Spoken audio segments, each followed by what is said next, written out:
Hey guys, welcome back to my channel. If you're new here, welcome, and if you've already been here, welcome back. So in today's video, we are going to be learning how to set shipping rates on Shopify for your online boutique. And I'm basically going to be giving you an overview of all of the settings. I'll show you the tools that I use, the process, and then I'll also be giving you a bonus tip / trick at the end. So make sure you stay around for that. So I just want to start out by saying real quick, I am in the process of moving. So for some of you who watch my channel, you may know or you may not know, I do have some of the tools that I wanted to show you with me, and other ones are still in my garage. So I do have to go ahead and get those, but I brought as much as I could with me today. So hopefully that will be enough to kind of help you understand what the process looks like. Let's go ahead and get started by looking at the settings. So this tutorial is specifically if you are using Shopify. So we are in our store settings right now. So basically when you are on the dashboard on your Shopify account, you just click on the settings gear on the left side of the screen.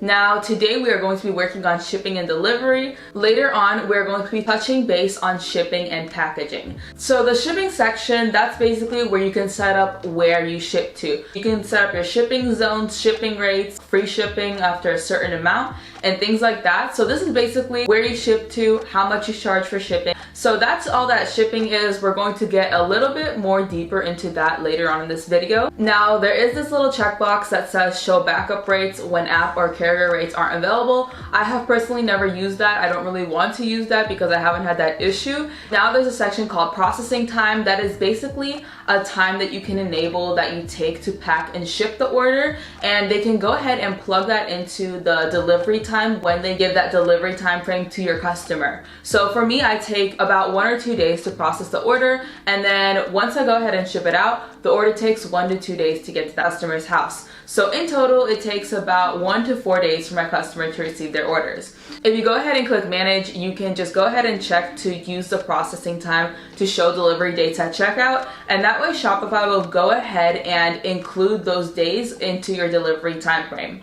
So for me, I selected 2 business days. There's also next business day and same business day. You can select any of these processing times. You do not have to have this selected, but I do recommend it just to be open and honest with your customers. So then they're going to show you the checkout example. Down here, you can see an example of what it would look like. So if yours takes 2 days to process and 3 days to deliver, then that time frame would be 5 days for you. So that's what the processing time is. I think it's a really useful tool, and it is something new that they added. Now over here, you can go ahead and set up local delivery and local pickup.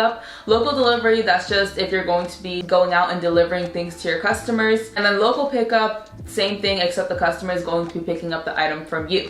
So I don't have any 2 of those set up, as you can see, because I don't do deliveries and I don't do pickups for my store specifically. But you can go ahead and enable those options if that is what you want to do. And now here we have the packaging section. This is pretty much where you can add all of your custom packaging. You can see that the only packages I have at the moment are the priority mail flat rate envelope. And I also do have a custom package that I use sometimes, but I don't have it enabled at the moment. So here you can just go ahead, add your packages, their dimensions, their weight, and all that. And as I mentioned before, after we overview the settings, we will be getting deeper into the packages and the delivery section, so just stick around for that. So yeah, here you can just go ahead and add that, and it'll be all saved in this section. And then in the shipping label section, you just pretty much have information on how to format your label for the printer. So if you have a label printer, you're going to set up your computer properties to print out a 4x6 label. And if you have just a regular desktop printer, you're going to go ahead and set it up for 8.5x11. I can go ahead and do a video on this later, and I probably will. If I do, I'm going to go ahead and link it in this video. Otherwise, it's pretty simple. So yeah, that's just basically the dimensions that you need to format your labels and to do a test label. And then you can also see here that there are discounted rates for different kinds of carriers. So we have DHL, UPS, USPS, and for small packages, if you are running a boutique like me, you are most likely going to be using USPS. So feel free to check all these out, but 9 out of 10 times if you're a boutique owner, like I said, you're probably going to be using USPS. And now packing slips. So if you have ever received an order and you had a paper in there that had just basically the order summary, what you ordered, the name of the item, the size, color, price, and all that, that is what a packing slip is. These are completely optional. I personally do not use them. I know a lot of boutique owners do use them, and they are really convenient because you can see exactly what each customer ordered, but my order quantity is just not high enough for me to use these. So yeah, that's what a packing slip is. It's a really good tool if you want to have it, and you can actually go ahead and edit the packing slip template. I don't touch it because I don't know how to code, but if you know how to code, you can go ahead and edit that. And then you can also just go ahead and preview the template. So here it'll just have your company name, order number, date, and then the customer shipping address, billing address, and for some reason they have a real customer's name on here, so I'm just gonna blur that out.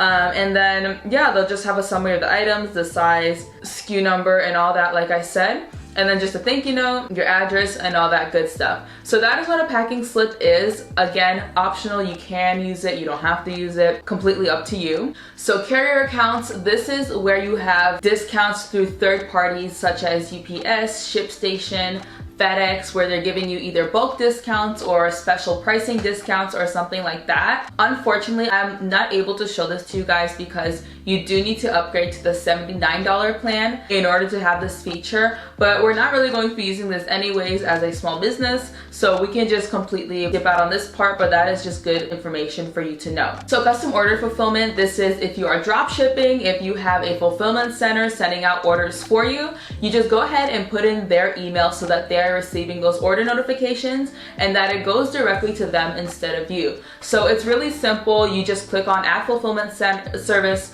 you put in their name, their email, and you just click save. So that's really all there is to the settings. So now that we went over that, like I said, we're going to be mostly focusing on the shipping and the packages section.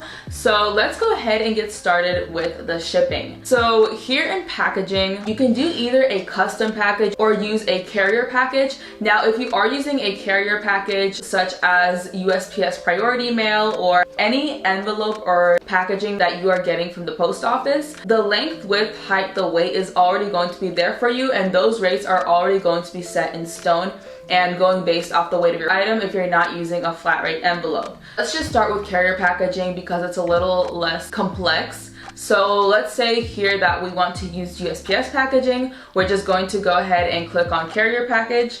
We're going to click USPS package, and then we're going to go ahead and select whatever package that we want to use here. Now, personally, like I mentioned before, I do have a custom poly mailer that I use sometimes, but I prefer to, and I usually do use the free USPS priority mail padded envelopes because they're one rate, they're free on the website, and you don't have to calculate the shipping every single time you ship out to your customer. So as long as you can fit everything into this little bag here, you can go ahead and just use this as your packaging. I do recommend, however, if you sell bulky items or really heavy clothing and you have customers buying 2 pairs, 3 pairs, 4 pairs of jeans at a time, I do recommend that you go ahead and get custom packaging or use a bigger box from the post office because bigger items are not going to fit in this little bag. So these are great if you're selling clothes, jewelry, you know, all those little things.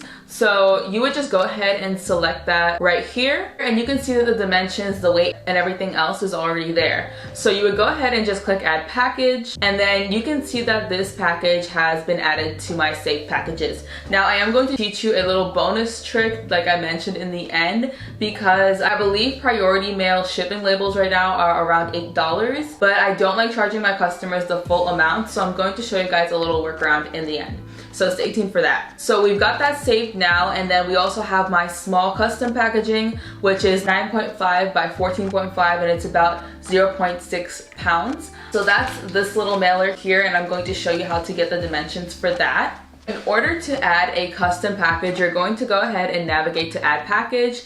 You can put in the package name, just really anything that's going to help you remember what that package is. So if you have small, medium, large bags, you can just put medium branded bag, and then the way you would get the dimensions and the weight for your bag is you would take a good old ruler and a shipping scale.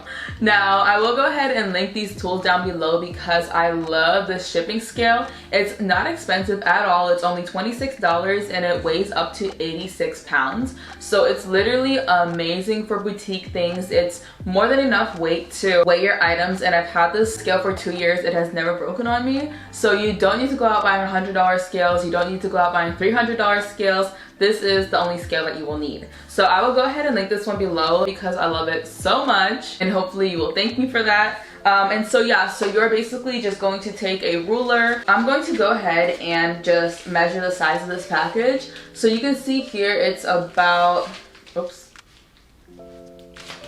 it's about 12 inches here, and then if I just mark my finger, it is about 2.5 more inches up. So ideally with the measuring tape, this would be a lot easier, but basically my height for this is 14.5.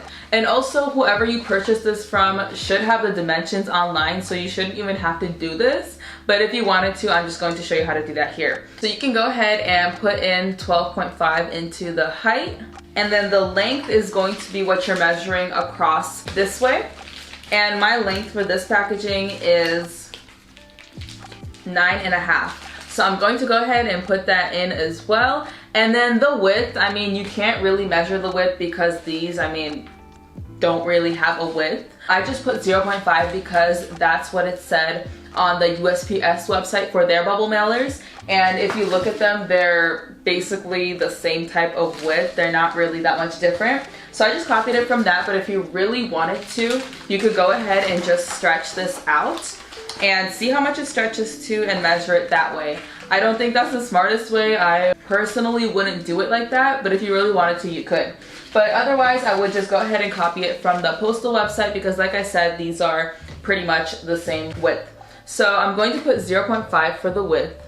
And then the weight, you would just go ahead and weigh it on your shipping scale. So you just turn it on, place it on a flat surface, and then go ahead and weigh it out. So because I've already done this earlier, I'm going to go ahead and put it in. So mine was 0.60 pounds exactly. So one more thing I forgot, the most important part, you're going to need to select the package type. So a box is obviously a box, and then we have envelope, and then soft package or satchel. If you are using bubble mailers like I am, you can go ahead and select soft package, because envelope, it's one of those brown document envelopes that you use to send papers, media mail, and things like that. And in this case, that is not what we're using. So for poly mailers, make sure you're selecting soft package or satchel. And then because I already started this, the package name was wiped out, but just go ahead and put in the name as well. Make sure to select use this package to calculate rates at checkout, and then go ahead and add that package.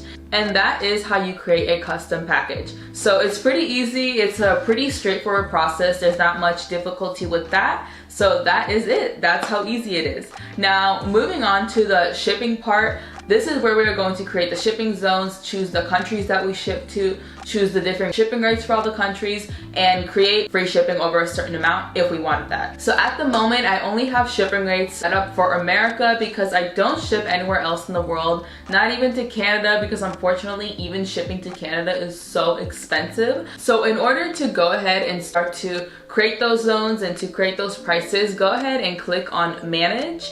This is very, very, very important. Make sure that the shipping from address is configured from either a PO box or some kind of forwarding address for privacy reasons, because this is going to be the return address that customers are going to see on your shipping label. So make sure that it's not your personal address or an address that you want people knowing about. So if you want to change that, you can go ahead in your settings and change that through there. So what we're going to want to do is we're going to want to start off by creating a shipping zone. So let's say that you want to ship to the United States. You can go ahead and type in United States and check that off. As you can see right now, I can't select it because it's already in another zone, but let's just pretend like I did click this and did create a zone for the USA. And then let's say you also want to ship to Canada.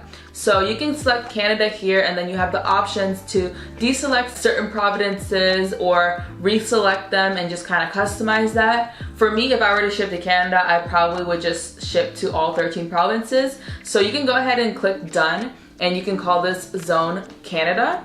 And then there's also options to create zones for the rest of the world or other countries. So if you wanted to do every eligible country to ship to, you can just go ahead and click that, and it automatically excludes countries like North Korea and places where we obviously can't ship at the moment. So you can just name this zone rest of the world, and people from other countries should be able to shop from you now. So as you can see, now that we have set up those zones, you can see that it says no rates, customers in this zone will not be able to complete checkout, and that's because we haven't added any rates for those zones. So this is going back to adding shipping and calculating shipping and deciding what shipping rates we are going to charge. Let's start with Canada and go ahead and add a rate. So here again, you have the option to set up your own rates, so that can be any dollar amount that you want to charge. This is how you're going to do it if you want just free shipping site-wide, or if you want to set up free shipping over an X amount. Let's start by setting up our own rates. Now the transit time, that is just the amount of time that takes the delivery service to actually deliver the parcel to your customer. You really need to know how long the package will take when you are setting this up. So if you are doing priority mail, I believe the transit time is between 1 to 3 days. And if you're doing first class, I believe the transit time is 5 to 7 days. So you can go ahead and look that up. We can actually just look it up right now. So let's say we ship predominantly with USPS priority mail. So we can just go ahead and go to Google and we can type in USPS priority mail delivery time. So see, here we can see that it's just 1 to 3 days. So for my transit time, I can just go ahead and select 2 to 3 days just to be safe. Even though it can take just 1 day, I would rather have the customer to expect it later and receive it earlier than to expect it earlier and receive it later. So you can go ahead and choose your transit time here. I'm just going to go ahead and select 2 to 3 days. And then here you can go ahead and add conditions, and this is how we set up the custom pricing for free shipping. So when you're selecting your shipping price, because it is your own rates, you're going to really need to know and understand what your average shipping price is. Now this is going back to when we were setting up our own custom packaging, and this is where it can get a little bit tricky. So you're going to need to know how many things your customers order typically. So let's say you are a big boutique and on average you get 1 order and typically that shipping is about $8. You can put $8 here and then click add conditions, and here's where you would click based on order price, set the maximum price to the price that you want to limit before they hit the free shipping amount. So on my website, I do free shipping over $75. So in here, I would put $74.99. Customers will pretty much be paying $8 up to $74.99. And then I can go ahead and click done. And then if you want to create free shipping, you would just do the same thing. You would set up your own rate, you would pick the transit time, which in this case again is 2 to 3 days. And then you would add a condition and select based on order price and put in the minimum price of $75. So you can just leave maximum price blank and leave the regular price as free. So now you can see here that if you are in Canada, you will get your item within 2 to 3 days. Your shipping is going to be $8 if your order is under $74.99. And if your order is over $75, it is going to be free and it will arrive within 2 to 3 days. So that is how you set up shipping rates, and I'm just going to clean this up here because we're not really going to worry about the rest of the world. So that is how you set up custom shipping rates. You can also have carriers calculate the shipping rates for you, which is what I recommend doing for international shipping, because I don't know about you, but I'm really terrible at understanding the prices for that. If you are not an American, if you have tried to order from America, you can understand how outrageous those prices can be. So if you wanted to go ahead and use carrier rates, you would just do the same thing. You would click on add rate, you would click on use carrier or app to calculate rates, and then you would just go ahead and select whatever shipping service is going to be the best for you. So here you can also add a handling fee, so that can just be a percentage of the total order that you charge for packaging up that order. So this can either be a percentage or a flat rate amount if you want to do that. I don't do that. I know some people do, but it's just not my thing. But that being said, I just want to also mention that if you are using a carrier to calculate your shipping rates, you want to really make sure that you are locking down and weighing every single one of your items, because when the shipping price is being calculated by the carrier, it is strictly based on the item's price and the packaging weight. So that is why it's so important to weigh your packages and weigh your items, because you want that to be calculated automatically and you want that to be calculated accurately for your customer and for yourself. So yeah, I think that's really all I have to say about using a carrier to calculate shipping rates, and that is how you would do that. So with carriers, you don't really have to worry about estimating the shipping price or anything like that. The upside to that is if somebody's ordering something small like a necklace or sunglasses or something, the shipping is going to be really cheap. But if the customer is ordering something like 4 pairs of jeans, the shipping can be something like $15, and I just personally would never charge my customers $15 for shipping. So that is why I'm going to show you my method at the end of this video, so make sure you are sticking around for that. But with your own custom rates, what I was saying before is you need to really know and understand what your typical shipping rate is. because there are going to be times where you're going to profit on the shipping price, and there's going to be times where you're going to take an L. So that is why I do flat rate shipping, because it's just one rate for every single item. And like I mentioned, as long as you can just stuff everything in this little bag, you should be good to use that rate. So I will get back to all of that at the end, and like I said, I didn't forget about the trick. So I'll be showing you how I charge less to my customers and get priority mail at the same time. So now I think that we have officially finished with the packages and the shipping section. I'm just going to go ahead and show you guys my tools. So of course I use my handy dandy shipping scale. This is the one that I was showing you guys earlier that I really like. So I'm going to go ahead and link it below like I said. And then of course I have a laptop which I use for shipping orders and just to do all of my work. So you can have any laptop, you don't need anything fancy, you just need something that can print, that can connect to a printer, that can just basically get the job done. And then of course you're going to need a label printer or just any kind of desktop printer. I personally recommend label printers because you're going to be spending a lot of time cutting and taping the labels that are printed on a desktop printer, and when you are busy you just do not have time for that. So I do not have my label printer right now to show you guys, but I will show a picture of it here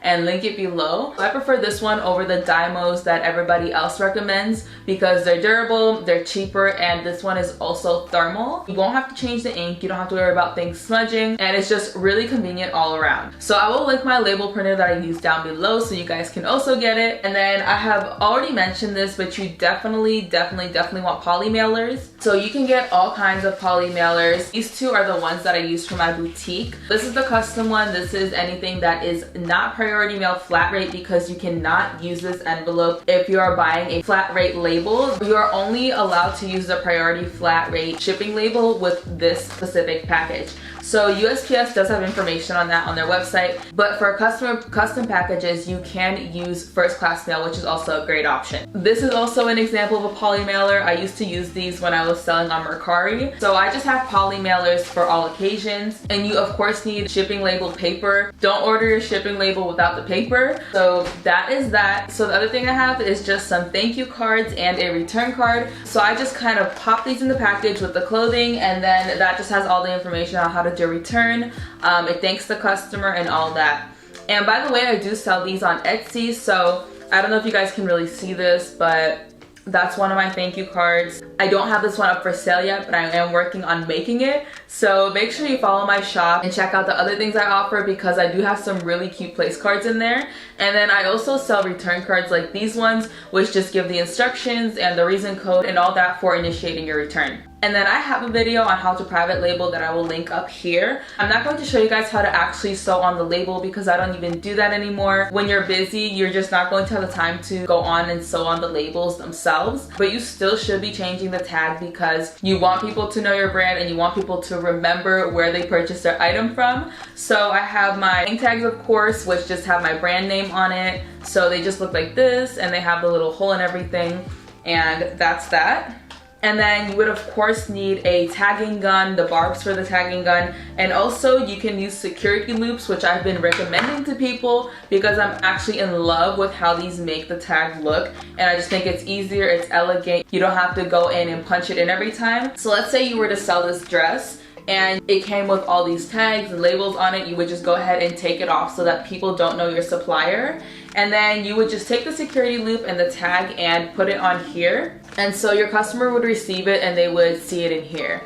And it would be super cute. It's really nice branding and stuff, and you would go ahead and package it up like that. And then I just go ahead and put it in a little mesh baggie like this one, and then I'll throw that all in together. So it'll basically look a little something like this. I will put that in here, I would drop in my little cards, and so the customer will receive it and it will look something like this. So that's what my packaging looks like. I can do a video on how to package if you guys want that. And then I would go ahead and just place it into one of these priority mail bags and then print the label and put it on here. And so right now I'm going to go ahead and navigate to the test order that I have created for you guys. And here's where I'm going to show you how to create a shipping label as well as that trick that I've been talking about this whole video.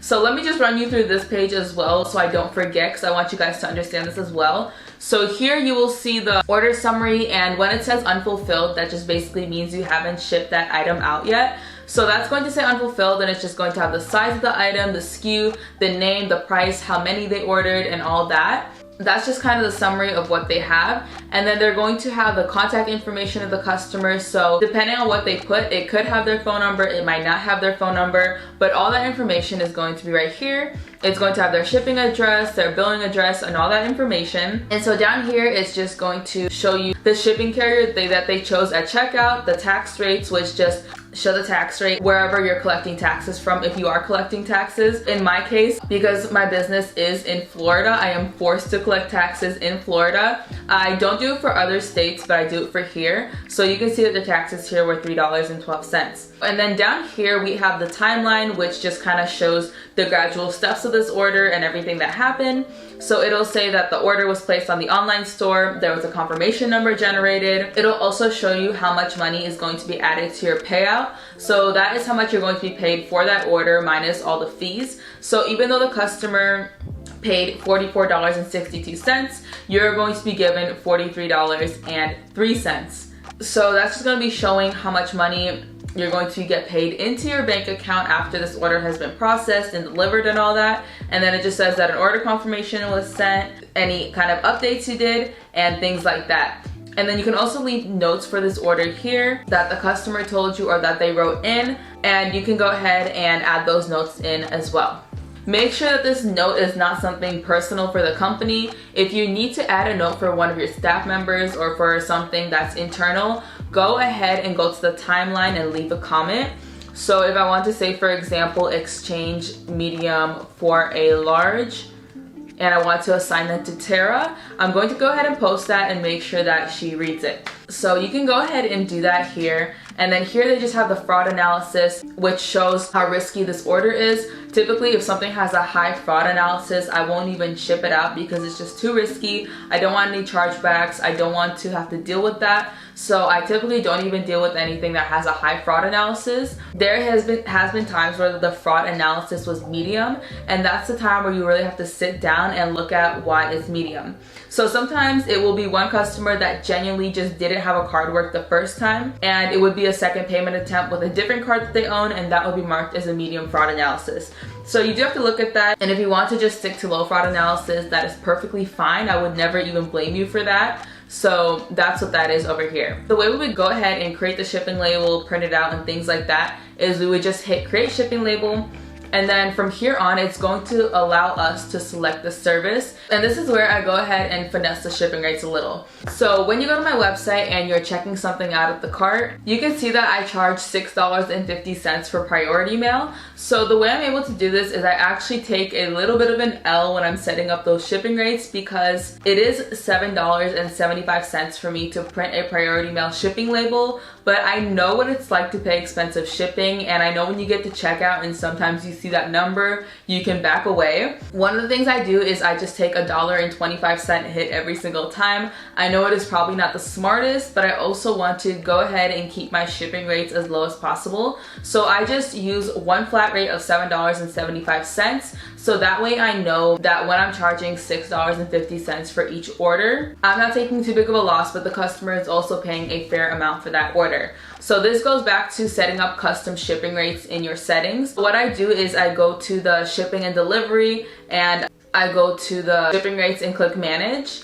And then here I will set up a custom shipping rate that I name priority mail, and that's what the customers are going to see at checkout. So when they're checking out and they see the types of shipping services that they can select from, they're going to see that priority mail is one of them. Now this isn't the actual priority mail shipping price. This is just so they understand and know how their item is going to be shipped. So I'll go ahead and put that in the shipping name, and then I will charge them $6.50. But when I go on the back end to go ahead and fulfill that order, sorry guys, my camera just died on me, so I had to change the battery. But basically what I was saying is that when your customers are checking out, they're going to see the name priority mail, which is what I put in the settings. They're going to select that as their shipping method because that's the only method that I allow at the moment. And then in the back end, when I'm creating that shipping label, I'll go ahead and select priority mail flat rate envelope, go down to this section where it says shipping method, and here I will select the shipping service of USPS priority mail. Depending on how many shipping methods you have in your settings,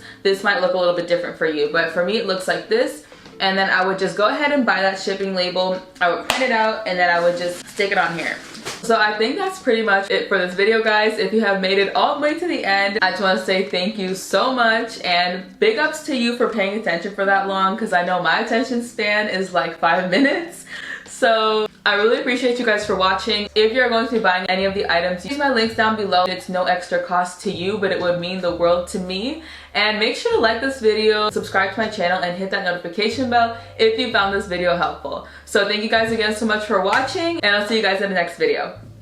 Bye!